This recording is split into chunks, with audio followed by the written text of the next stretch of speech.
afternoon or good evening, depending on when you're watching this video. Today we're going to be discussing how to enter a raw score in MasteryConnect. This is especially helpful for the standards-based report cards grades, so kindergarten, first grade, second grade. So what you want to do is go to Clever, and when you're in Clever, you need to access MasteryConnect by clicking on the MasteryConnect icon. We're going to be using MasteryConnect to store data and disseminate data. So I'm going to show you how to assess something outside of MasteryConnect and put that information or the results into MasteryConnect so that you can instantly know whether a child is mastered, approaching mastered, or not mastered.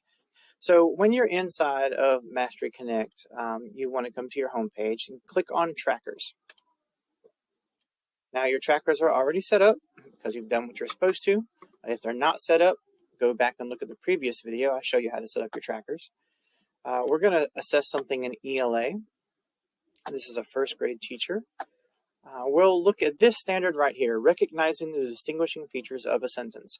Now, I have no clue what that standard is talking about, so I went and looked at the standards to try to get some more information, and I was told the same thing. I did a quick search with Google, and I found an example of what this should look like or how I can assess this. So apparently the student is supposed to know what a capitalized word is, that it goes at the beginning of a sentence. They're supposed to know what a subject is, a predicate or a verb, and they're also supposed to know that there's a punctuation and mark at the end. So if I was assessing this outside of technology, outside of MasteryConnect, I may give the students 6 sentences, and each sentence would count as 4 points. So I would have them do something like circle the capital letter at the beginning of the sentence, or I would have them perhaps put a capital letter at the beginning of the sentence. Also underline the subject, maybe put a box around the predicate or verb, and some way to identify that they know there's a punctuation mark down there. They might have to tell me an exclamation point, or what have you. Again, I don't understand all of the standard. I haven't done a deep dive on it. I just did a quick reference check. So I would use something similar. I would give them 6 sentences. Again, each sentence counting as 4. That's going to be a total of 24 points that they can accrue. To make the math easy, I would give them an extra point. You can give them a point for writing a sentence. Tell them to write a sentence and count it for 1 point. So now what you have is a 25-point assessment. There's 25 total points. So going back into MasteryConnect, what you'll do is you'll click Assess under the standard that you're going to assess.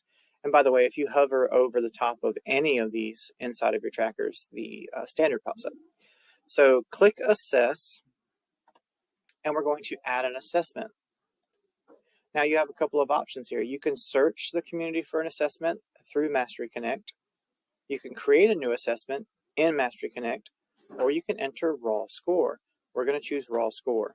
So the title of this is going to be Parts of a Sentence, and I'm going to put the number 1 there. So I know that this was the first test that I gave to these students. Total score that they can make, 25 points. The district tells us that we are supposed to use the 80-50 rule. So 80%, if they make 80% or above, they've mastered that standard. If they make 50% or above, they're approaching that standard or near meeting that standard.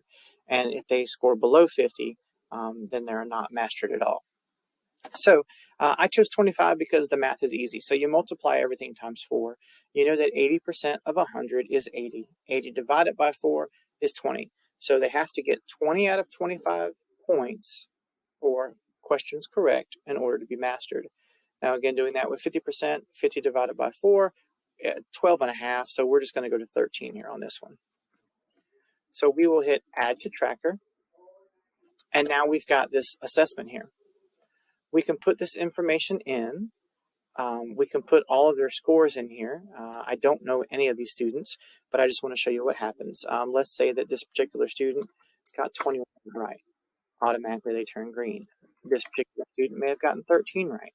They're near mastered. This student only got 10 right.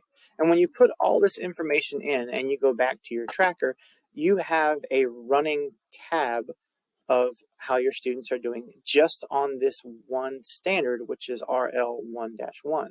Remember that MasteryConnect is using a degrading or I say degrading, that might not be the word there.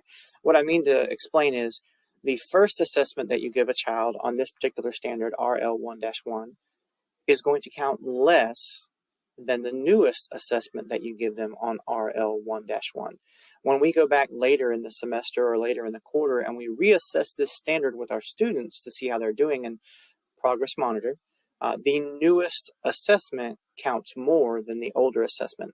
That way, for example, let's say a child gets 10 out of 25, and the next time they get 25 out of 25. Well, you don't want that 10 to negate how well they're doing. That student is mastered or has mastered that particular standard. So that 10 does not count against them as much as just raw scores of 10 and 25 would count against each other. In other words, they're not taking the true mean of those numbers. So I hope that this helps out. When you are done putting that information in there, you can just go back to your tracker, go back to your home, and that information is going to be there forever. Now, if you want to get rid of information in here, you put it in there incorrectly, you can just come in here and delete these and get rid of that information and start all over again. So you can make the assessments as you go. Let me go back and show you what this is going to look like in her tracker.